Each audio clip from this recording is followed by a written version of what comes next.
with just the Wii remotes. Yeah, why would anyone want to do that? Well, for me it was because a long time I've been going to clubs and dance parties, and I've always really bothered me that the performance of a DJ or a live performance is really boring.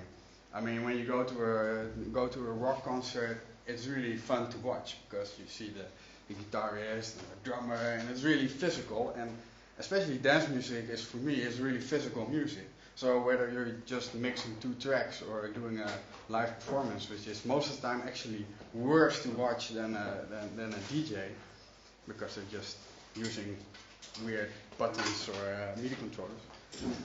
The performance has to be really energetic. So I was kind of wandering around with this idea of building an interface, which was really physical, like that you can control your live set or a DJ set with your own physical movement. So you can really use your expression for filters or to start to do some drumming or whatever. Also, I would like to see more freedom on the stage, especially when you're a DJ or you're using MIDI controllers. You're really bound to your laptop and to that place on the stage. Whether when you're a guitarist, maybe you can stage dive a little bit. So it was really a fun idea in my head of performing and stage diving. So I really wanted freedom. And I also wanted to be a friendly. I wanted it for people to understand. Like when you go to a club, most people who are there, they're not really people who go to a Steim concert, for example. So I wanted to have something that, oh yeah, I can understand, and he's doing okay. And I really wanted it for people when they see it, they were like, okay, I can kind of grasp the whole concept of it. Yeah, reliable kind of figures. And also I wanted to do a lot of different stuff with that controller. Yeah, of course, when you're doing a live set, most of the times you have to do multiple things at the same time. So it has to be, you have to do a lot of things with it. Well, as you all know, the Wii remote can do all that stuff. So the Wii remote, I think I don't have to explain a lot about the Wii remote. It connects with the Mac via Bluetooth. Well, it has two sensors. It's the IR sensor. Well, I don't use the IR sensor because when you're going to use it on stage, it's like, okay, then we're bound to the dots, like the infrared dots. Well, I don't want to be bound to anything. I want to be free. So I didn't use the IR sensor. It is really useful, but not for me. What I do use is the 3-axis accelerometer. And basically everything I do in my own setup is I'm doing with the accelerometer of the Wii remote and the nunchuck.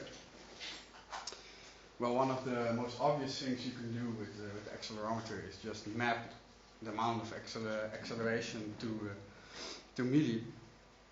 And when you do that, you instantly have a translation of physical movement to sound. But also when you're in a live set, you want to be able to control multiple parameters very specifically. So that's where tilt position sensing comes in handy, because then you can use the orientation of the Wii remote. You have the roll, which is this movement, the pitch and the jaw, which you can use for equalizing or doing really precise stuff, but still with your own physical movement. Another thing I was interested in was gesture recognition. I really wanted, when I was busy, I had the direct mapping. I could trigger samples with acceleration. I could control multiple parameters with tilt position sensing. But I was still kind of bound to my laptop because I needed the visual feedback. So that's when I started to get interested in gesture recognition. I was playing around with the idea of maybe I can start different tracks or switch to different presets with a gesture that I can learn computer. What I really wanted to achieve was that I could actually talk with my computer in a kind of deaf language. So I wouldn't be looking at the screen all the time. So how? Well, all sequencing I do in Ableton Live. I think most of you know Ableton Live. Ableton Live is great for me as a DJ and as a live performer, because you can assign everything with MIDI, and things you don't assign by MIDI you can assign to different key combinations which can be triggered by MIDI, so it's totally configurable. Yeah, maximum MSP. So I use the aka.reremote object from Masayoku Akamatsu to get the data from the remote from the nunchuk. And for the gesture recognition, I've been busy for half a year now programming a machine learning algorithm. It was invented by Christopher Burgers, who's a researcher at Microsoft. And well, you see. So this is kind of my setup. Here on the right you see my max patch. That's totally not understandable by anyone except myself. And here you see my live set. Yeah, I first want to show a short demonstration by direct mapping. So I can start this.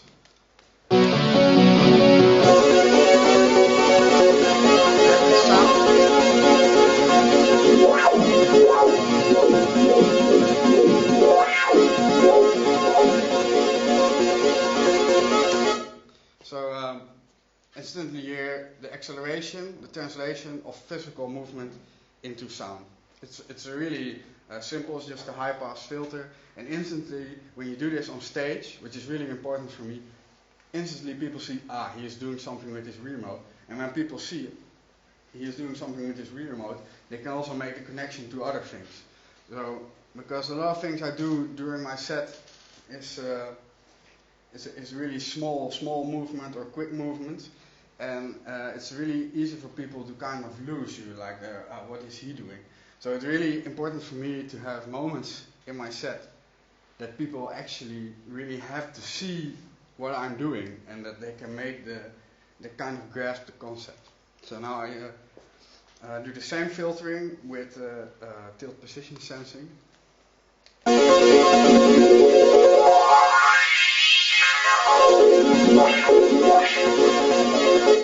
So yeah, you can see I do the same filtering with the rotation. It's really precise, really nice. And here below we have 5 different samples which I can trigger with gesture recognition. I have the Zorro gesture, 2 circles gesture, triangle, snake, square. So whenever I'm performing one of these gestures, this sample will start. First I have to kind of, yeah. So.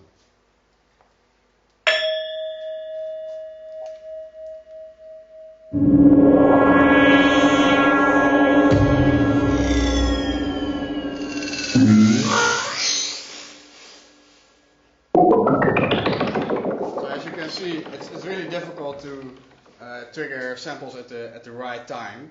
So this is particularly useful for me for changing presets or changing samples. So it's not for direct musical stuff.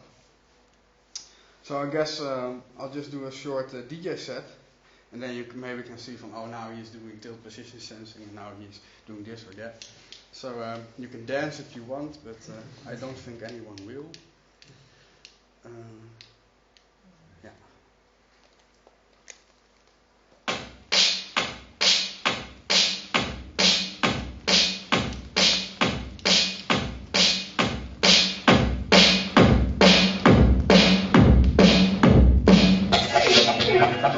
Bass, bass, treble, treble, bass, bass, treble, treble, bass, bass, treble, treble, bass.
bass, treble, treble, treble, bass, treble. You better watch out, and the frequency level.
Show you how to jack beats, fuck.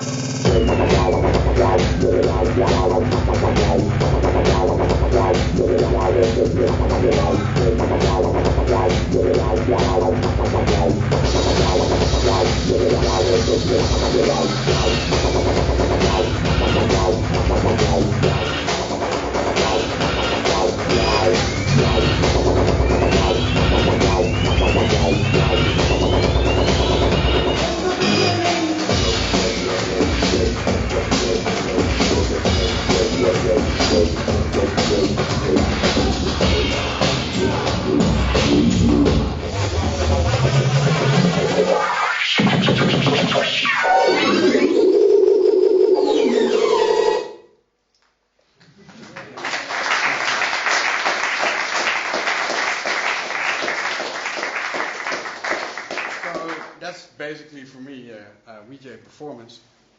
I was busy configuring my patch, and I noticed that every time when I was doing things in maximum speed, I was actually every time I was doing the same thing, but just a little bit different.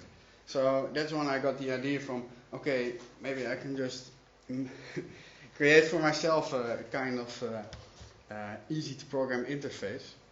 And probably someone at Steim is gonna kill me for this, but I kind of made up my own version of Junction, which is basically what I can do is here is just say, okay, now I want to have the role, say to which MIDI channel, say, okay, this is a gate, because a lot of actions that I do is like, okay, I press a button and then I basically tell the computer, okay, now watch for the gesture recognition or the acceleration of this axis or the pitch or the roll or whatever. So basically I came up with this so I can configure it easily for myself for a patch or a different set, so I don't have to program a lot of stuff in Max. Yeah, this is my Wii guitar sampler. It just looks really nice, but it just acts like a sampler. Well, that's basically it.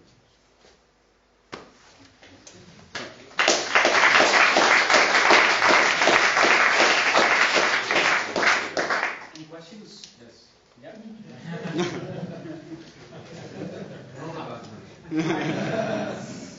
I'm proud. No, I was wondering, do you have to prepare the sequence of all the tracks that you're playing already in advance, or are you completely free to choose, whatever you think is right at that moment? Yeah, of course. I think that's the whole DJing things. Of course, if I'm doing a live set, it's different because then I'm creating stuff with samples, and then I'm like sometimes I'm managing 5 tracks at a time, so I have to do some preparation. But when I'm DJ set like just now, I'm just like, okay, maybe this track or this track. So yeah, that's just the DJ performance actually. Okay. And the other thing I noticed is that now you're constantly watching the screen. Yeah, that's true.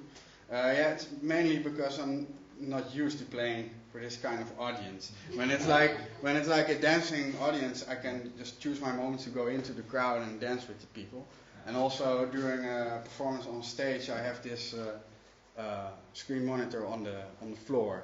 So basically, people see my body and they see me watching down, but they can still see my actions, and that works really nice. But you have to. I have to have visual feedback. That's why I came up with gesture recognition, but I can't assign gestures for all the tracks that I have in my set. Because most of the times I'm using 10 gestures or something. And, I can play 10 tracks, and then it's like, okay, I have to go back to my screen to watch it. So. I noticed a lot of the time you were gesturing in the air with the remote to the beat of the music. Yeah. And then when you adjusted the BPM, you used this circular movement. Yeah. Why not analyze the speed at which you're gesturing? And I tried adjust that. to BPM? I tried it, but it didn't work at the time. I don't know why actually. I think. I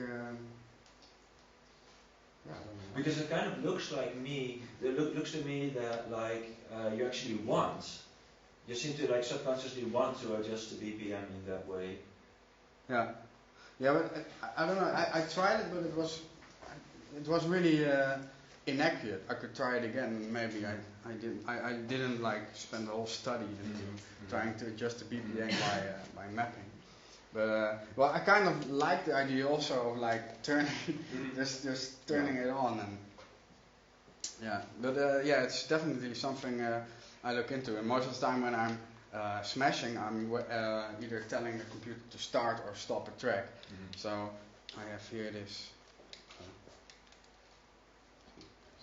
It's just for me to drum or to say, okay, now start this track or stop it. So I hope I can answer your question. Yeah. Okay. I wonder how critical is the system for errors if you do something wrong, if you choose the wrong setting. I noticed that you have to go through a lot of different options. Well, of course, the tracks are quantized, and the way they are quantized is like when I start a track, I want to always start it on the first count. So it's really easy to start, and I can be a little bit wrong, and that's okay. But I also have these drumming sounds which are quantized or are not quantized at all. So that's okay. When I'm just smashing randomly, it won't sound. And as with the effects, it's just it's really easy actually. You just there was this time I did a small performance. I had there was time I used 2 Wii remotes and had 1 Wii remote for the effects that I gave to a certain person at the audience, and I had the other Wii remote, and all I was doing was just say, okay, I start this track, and the other person was just, and the Wii remote everybody in the venue was like, yeah, I want to go, but it sounded horrible. It was, I mean, the people were really like, yeah, I'm actually doing something, so it's really nice, but the music, it won't improve the music. So, I mean, the margin of error is it's pretty small, but I mean, it's a DJ performance. It's not that I'm playing an instrument or whatever. But I guess the risk is also what makes it a little bit exciting. I mean, that there's something at risk and not just totally safe play. Of course, there's always risk involved. I mean, I have to know what I'm doing. Like when I'm mixing here 4 tracks, I mean, I have to equalize and I have to know which track is where, and so of course I'm making mistakes. And besides that, you also have the risk of losing your signal, which happens sometimes. But that's a different something different. But yeah, of course there's risk. It's not that I'm just saying, okay, now start this, start that. I mean, for myself, I can do that. I mean, my setup actually enables me to just do it really easy. But you can also choose that when you're mixing 5 tracks, you're really busy with, okay, this track is there, this is track there, and when your queuing is wrong, it goes horribly wrong. So there's still a margin of error. but it's for me to decide, okay, what risk am I going to take? Last question? Can you do a quick demo of the guitar? Yeah, sure. I have a small, really cheesy demo prepared, so don't blame me on when it doesn't sound really good. Safe. Just to give you guys some background information, this was an intern at Steim for several months working with Frank. So that's why the first question was even funnier.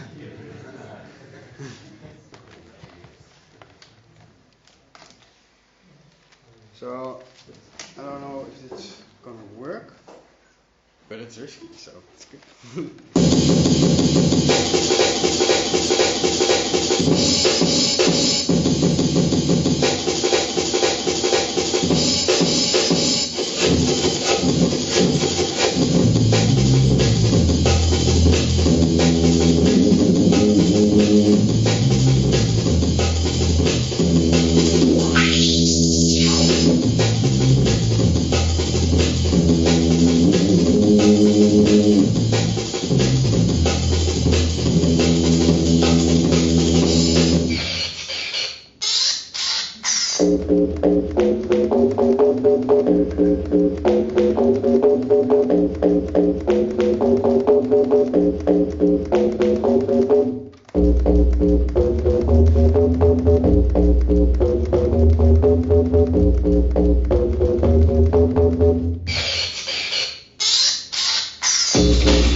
non-expert users in installation context, the audience, people that pick up objects that don't necessarily go through a long learning process, things become in a way much more accessible. So sooner or later we're really dealing with how different is one type of data, the way that you're scaling it, the way that you're actually smoothing things. Different really to work for a video artist when they work together with a sound artist. So I would like to introduce Robin Price. He's from SARC in Belfast. He's a musician, he plays bass, he works also as a VJ. He has a very strong scientific background which informs, I would imagine, his metaphors of transstepping the world also in a very interesting way. So without further ado, go ahead. Cheers. All right. I was going to start with a demo, which was a great idea until we moved the table and the Firewire cable fell out of my laptop. So I'm just going to let Max wake up and load my patch. This is a prepared radio set which I took apart and put back together and tried to make it look as if I hadn't really done anything to it. I was trying to be very discreet about it, which I did for a art installation that ran for about a week in Belfast. And I picked the radio set. This is a reissue of the 1950s sort of classic style radio set because I wanted something that people already had an existing relationship with. You recognise an old radio.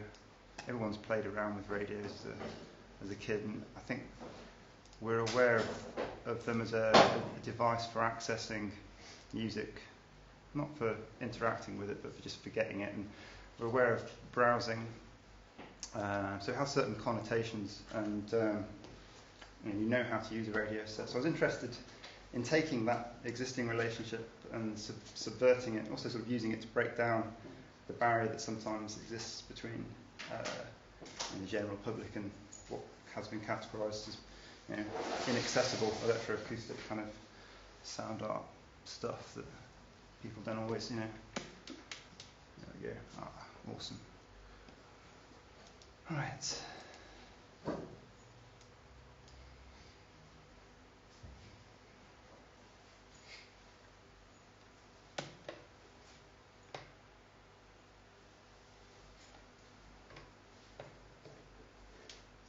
Let's try and get the sound to come out of it.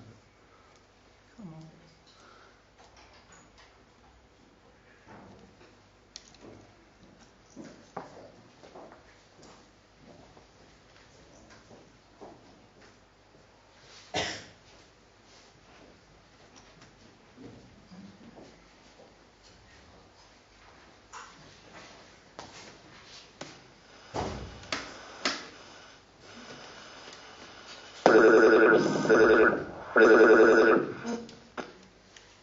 Phew. Now I'm back where I was 5 minutes ago. Yeah, so this is.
The reception in here is actually quite bad, so I wasn't picking up much radio there. It's mostly browsing through a sample bank that's created in real time by a patch that's running outside of the radio, and each of these little samples represents sound. That's the one that's playing right now. And then as you browse between stations, the idea is in between the stations, that's when the algorithmic music starts. And you tune it. No,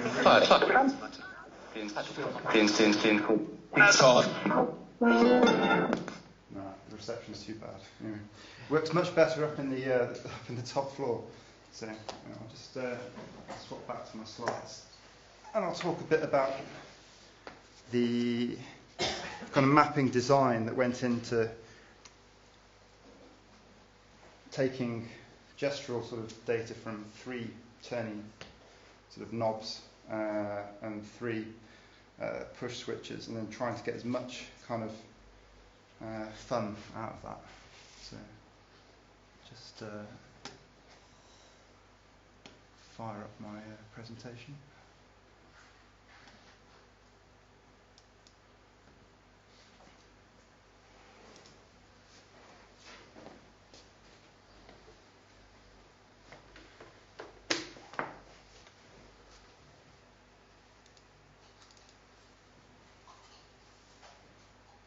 Another reason I was particularly attracted to taking something as old as that is because it's very analog inside, so it gives you it's already kind of ruggedized, the switches are already there, and they're all controlled, it's easy to fit resistors, variable resistors behind the knobs, and take the audio signal before it reaches the speaker, feed it out into max, and then feed it back in just through.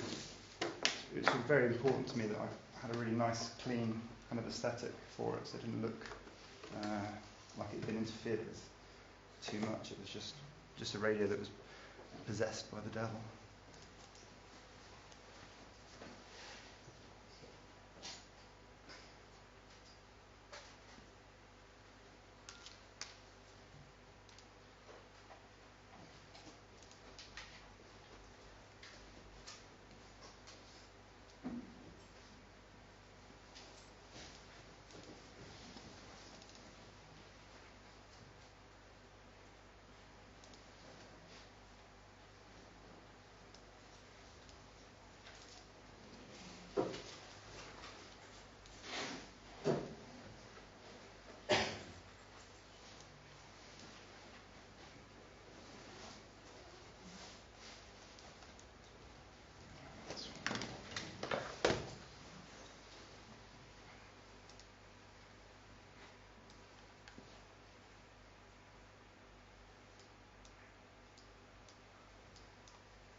Yeah. So we had a look at the thing and what it looked like when people were playing with it. With a bit of luck, this will play.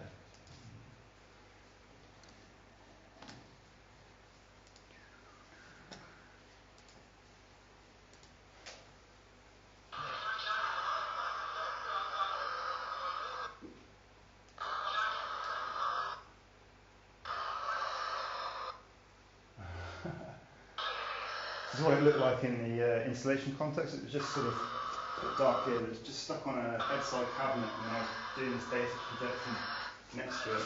And kind of the key idea I wanted to have was not just map directly, but introduce sort of other more subtle mapping schemes, like mapping through non-linear equations, and introducing ideas like biasing, which occur in typically modelled instruments at the audio rates, where an effect only takes place when you've sort of put so much into the system. Anyway, so that's people playing with it.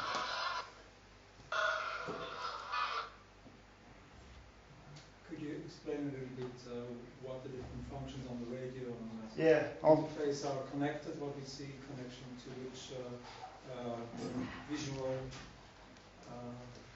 yeah, definitely. Yeah. What's happening is, whenever the radio set was tuned to a station, which is what I was having difficulty getting to do down here, it was segmenting the audio in real time using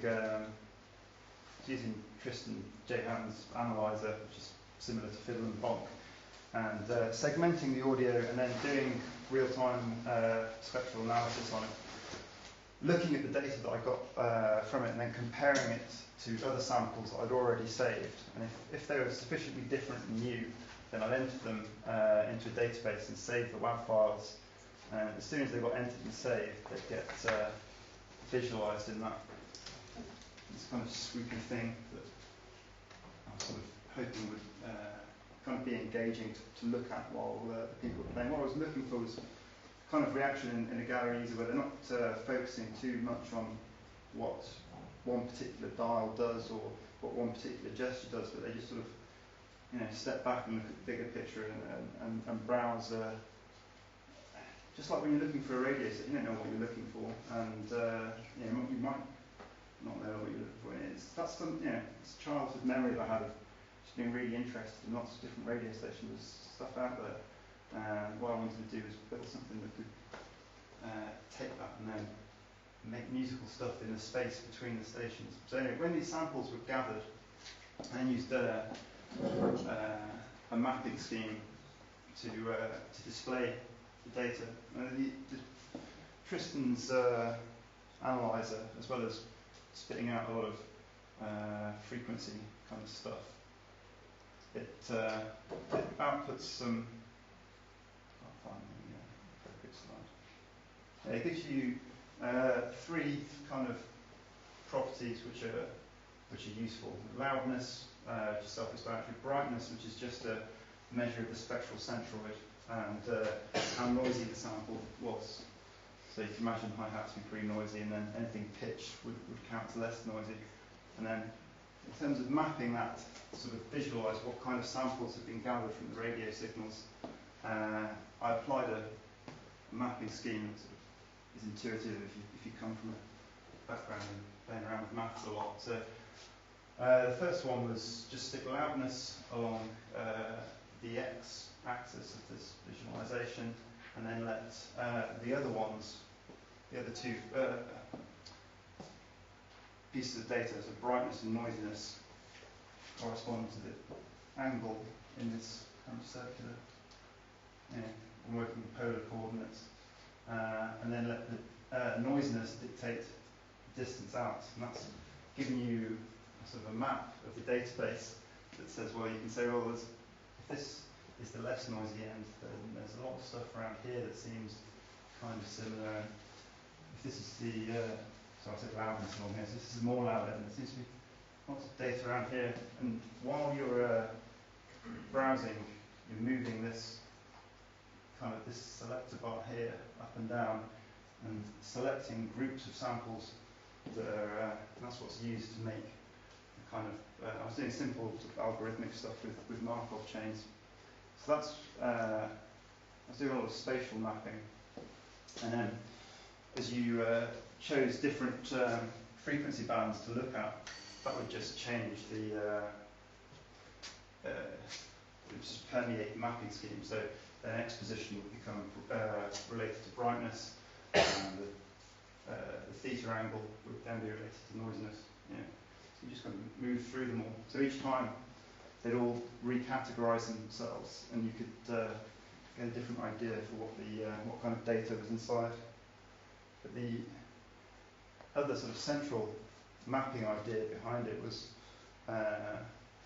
coming at it from an idea of using heat as a metaphor for interaction. The more you do something physical, you put energy into it, and it gets more frisky. You know, if you do things like you know, when you're drilling with something, you touch the drill bit at the end of it, it's done a load of work, it's hot, and I like the idea that the whole installation would kind of change its behaviour depending on how much interaction was done with it, so that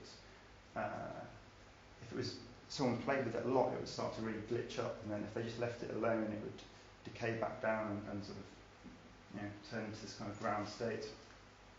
So I achieved this through using a simple differential equation, which was borrowed sort of from the heat model of classical physics, and then so energy is added into the system through twiddling knobs.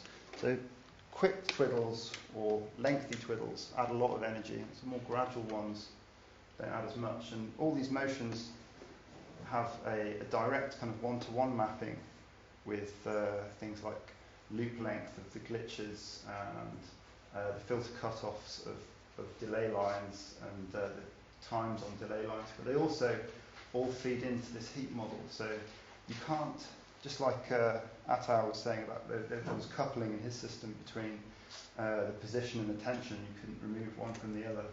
There was coupling in this, and that you couldn't change just one thing without changing the rest of the system, and that was an idea that really interested me.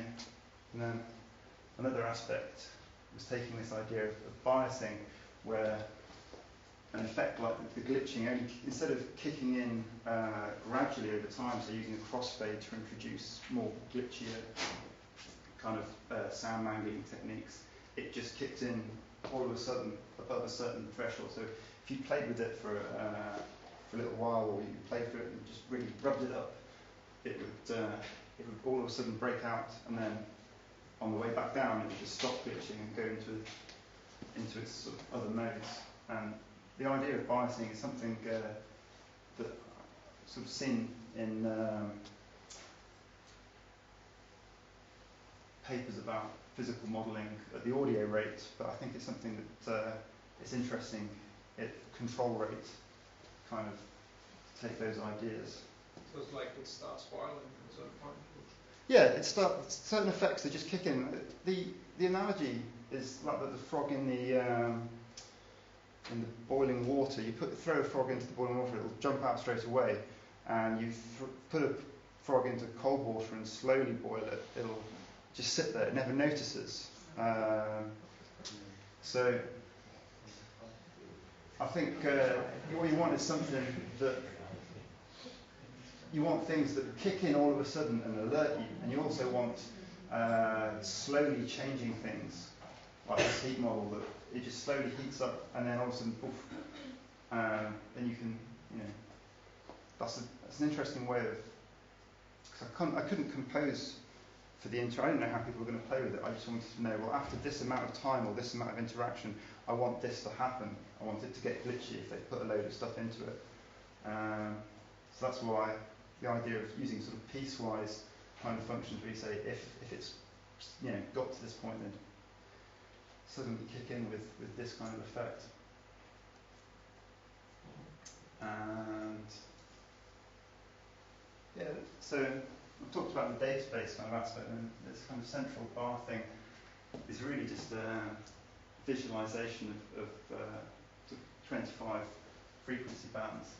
And what I liked about the kind of approach I took in making this in processing was that I could damp the motion of all these things that were moving around, things like the radius of these central cylinders, and then link back to that heat parameter so that damping allowed really kind of rapid movements, rapid jerky movements that correlated to sort of high activity with the installation.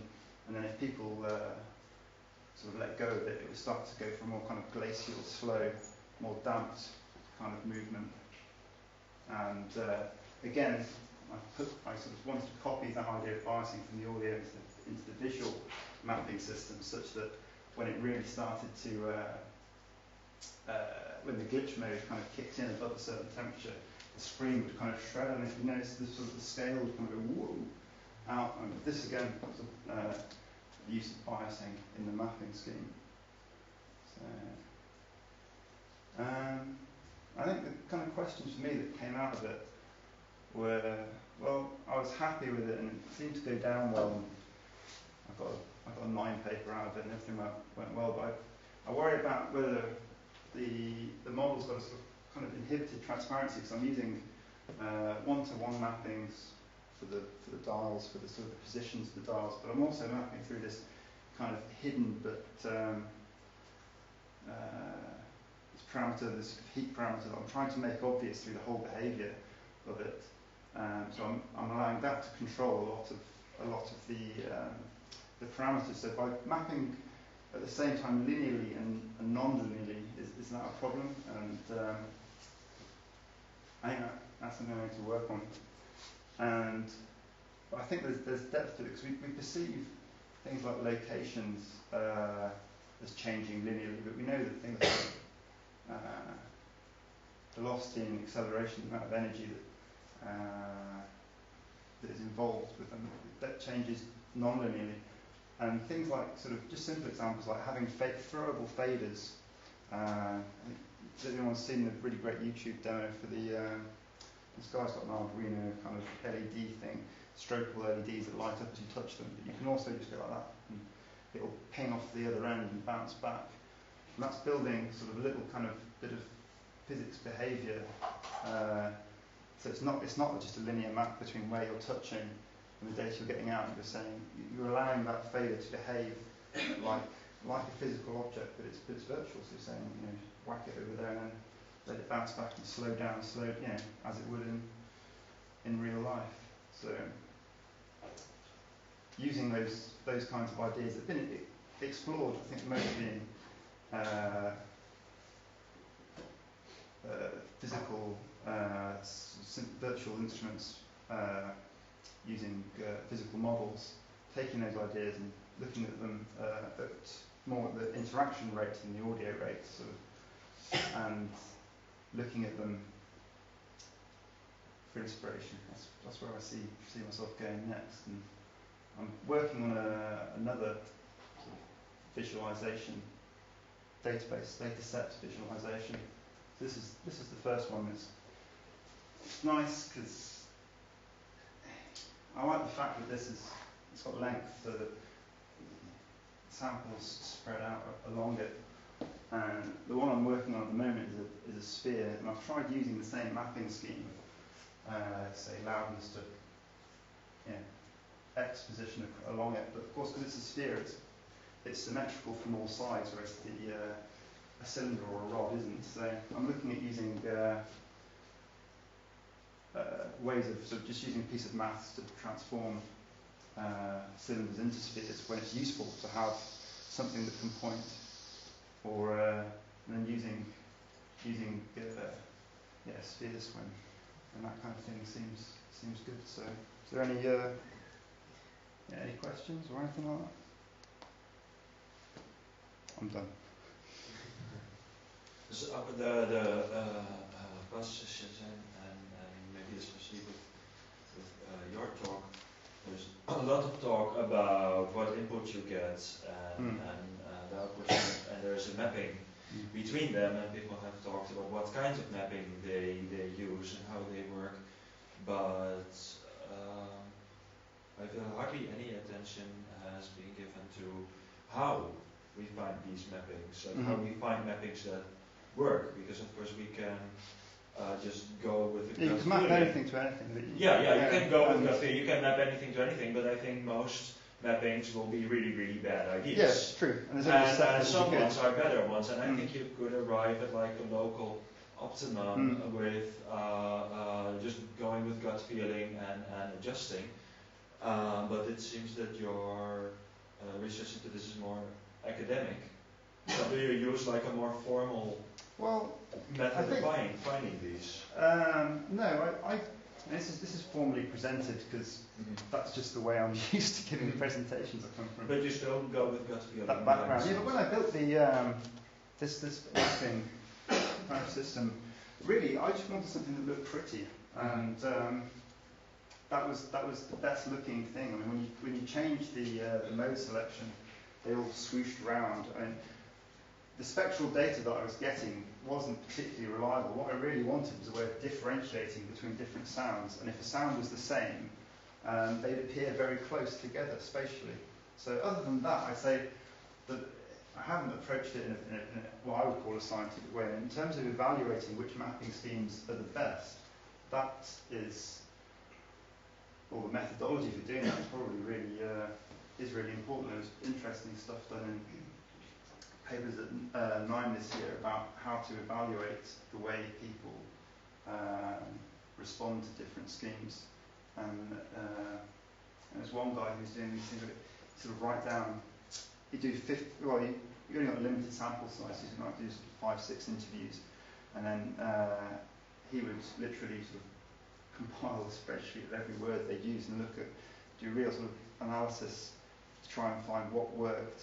It's difficult to find out, because it's a very personal thing, what mapping schemes are good. And I mean, I aspired to a kind of a populist approach where I want something that doesn't require much explaining, and how close. I don't think I was particularly close, though. I think it was a good piece of work. But you're right, there are many different mapping schemes. The next little object I'm working on, I've kind of taken the mapping aspect kind of out of it, and almost just created an external that runs in jitter in Max, rather than doing it in processing and using OSC to connect the two. And I want to release that and allow people to decide their own mapping schemes. So they've got, say, a set of samples with some data. They can decide the mapping scheme that takes care of all the sort of the particle effect and moving it and sorting it, and then giving them some method of selection for it. And that's something I'm working on while I'm here and hoping to sort of to give out. I mean, I was talking to you earlier about the idea with a sphere it might be better for mapping out, say, beats in a loop, because the sphere is. I'm ready to finish. Sorry, that's okay. There's loads more questions, but short ones, really short ones, please. Really short one. I'm wondering, because you seem to really have genuine affection for your Bush radio. Yeah. And I'm just wondering, I'm just looking at it, and it has a very distinct design. It has some circles, it's a circular dial. Which one? It has, to the front, yeah? Yeah. Just look at it. And I'm just wondering if there's probably a lot of inspiration you can use there for how you're going to do your visualization. I'm a little bit baffled at the moment at why they seem sort of stylistically very different from each other. What, you mean the two? Yeah. Well, no, I think I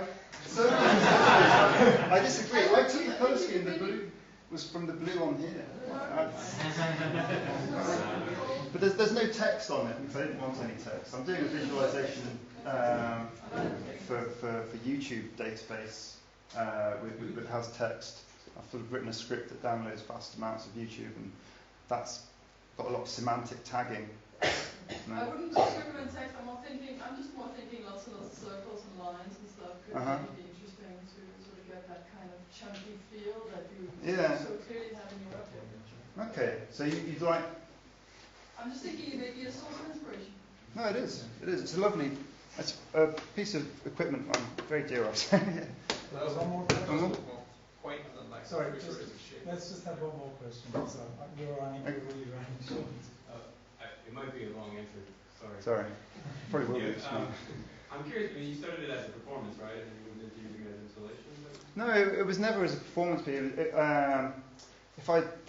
If the damn firewire cable hadn't fell out of the thing, I'd have started with a different slide, and we could have looked at the thing rather than just going straight into the demo. But it was always intended as an installation kind of piece. I haven't got a great photo.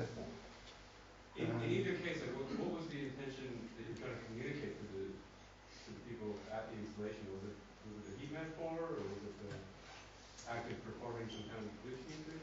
I think it was the act of browsing.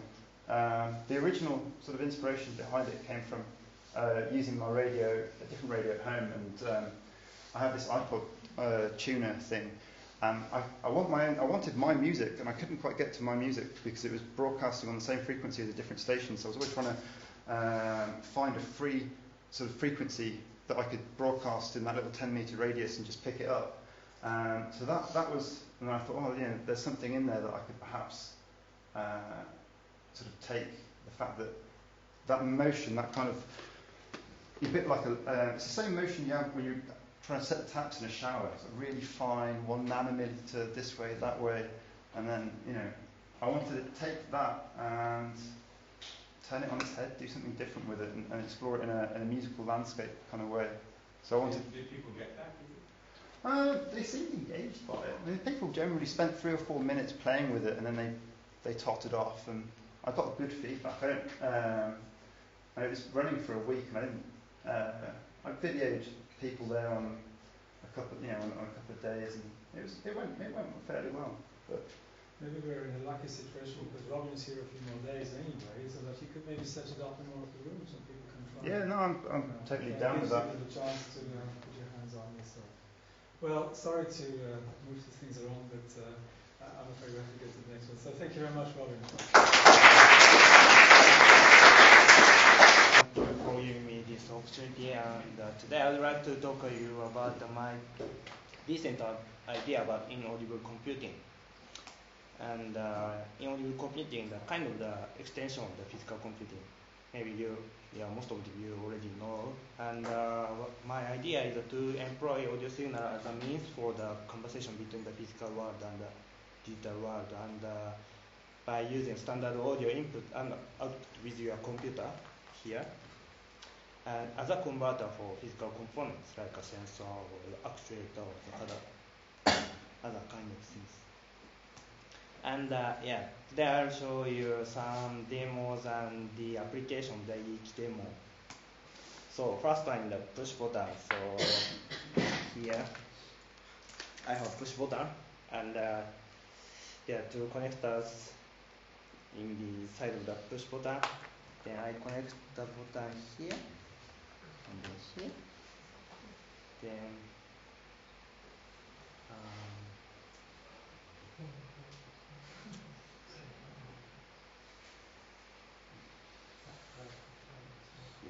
so I have a tiny max patch, and we put the cycle on. Then I push the button. You will get the signal from. You will use button in your. Hey Jamie. yeah. So after I use Skype. So and then next one.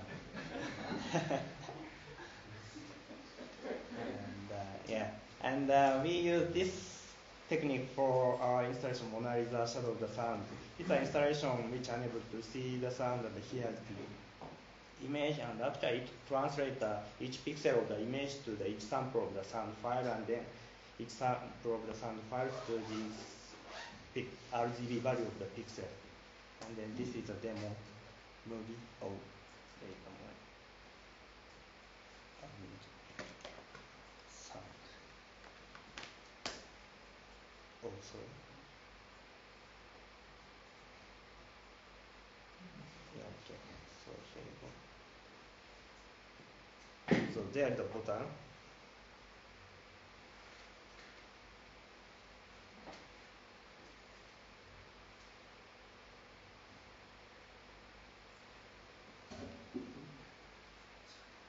Oh, sorry. I mistake.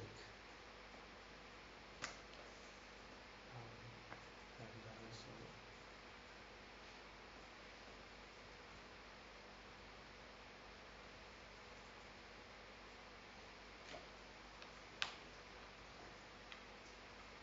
Okay. So again.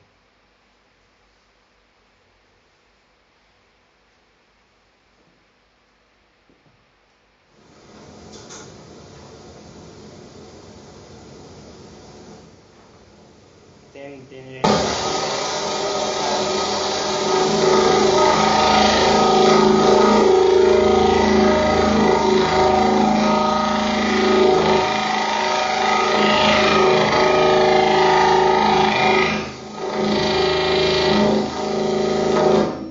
so it is an installation, and actually we ran this installation for about 9 months with Max MSP and our customized application, and that time we use just this kind of techniques, and it works quite fine, and so we have no problem for 9 months.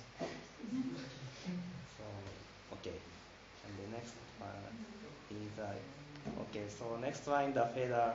Yeah, most of you know about fader, and then here. Okay, I have a fader. And then I connect the fader to audio input and output. And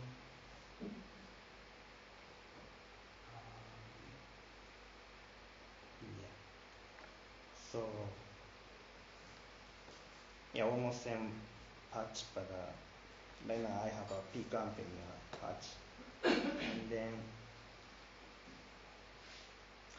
so right now you can easily get the value from fader as an audio.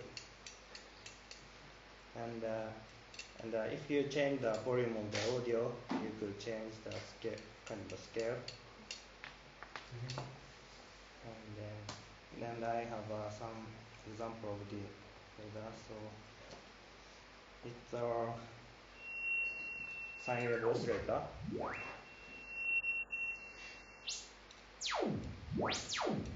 And actually, it's a little bit stupid, but actually it works quite fine. So most of you know the Arduino or other kind of physical device for sensor just have 8 or 10 or 20 bits for the sampling resolution. But if you use this technique, you could easily get 16 bits for. Yeah, actually it has some jitter and noise, but if you preciously calculate the incoming sample, you could easily get 16 bits. And if you have additional extra audio interface, you could easily get 24 bits for your fader. And find the fader. Yeah, for fader. But next time I'll show you as well. And we use these techniques for one of our project, the sine wave orchestra stereo amplifier. And our project is a kind of the participatory sound performance project. And within this installation, each participant chooses frequency and position of a sine wave and leave the sine wave as her or himself in space. And at that time, we really need to have a fine tuning for the frequency of the sine wave. So we decided to use these techniques for the installation. And this is the installation. We presented that Waves exhibition at Latvia 2006.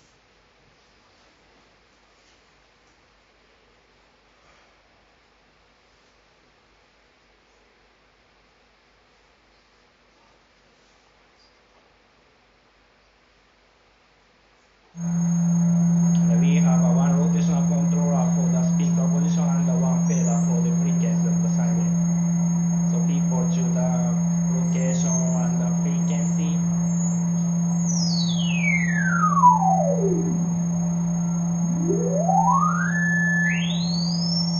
Then leave it. So, okay. And next one, the voltage amplitude convert. Actually, I forget to put conversion.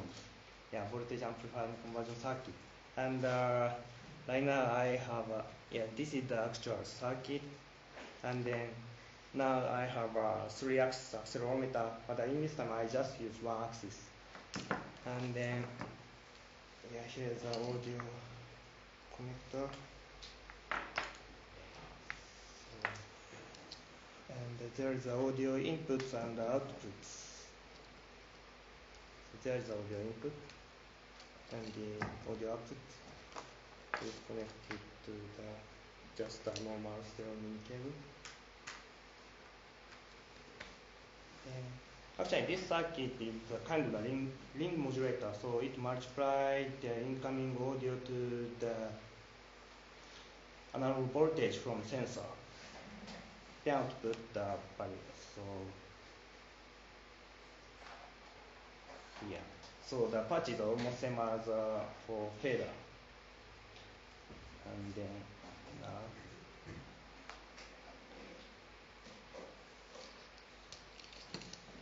oh, sorry, I forget to put the power.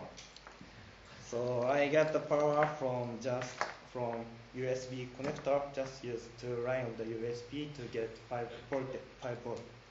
So I connect the power. Let's see. So you could easily get the change of the acceleration as a change of the amplitude. Then I have some example of this noise.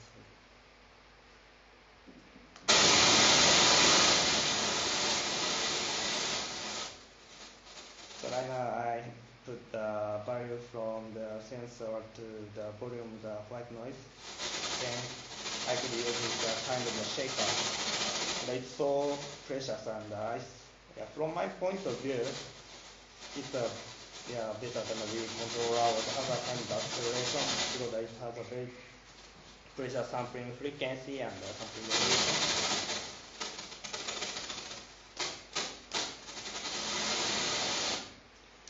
Okay, so and we use this technique for one of my other project IO. It's a kind of the sound performance project, consists of 3 people.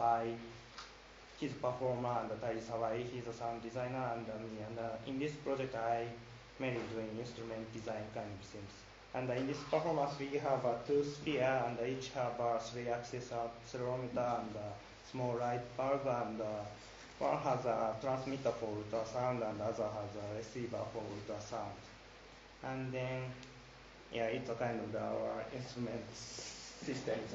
There are 3-axis accelerometer and the distance sensor also connected to audio output and input, and we use 40 kHz sine waves with the 9060 kHz sampling frequency, and we also drive the small light bulb within the sphere with just audio using the amp to feed the voltage.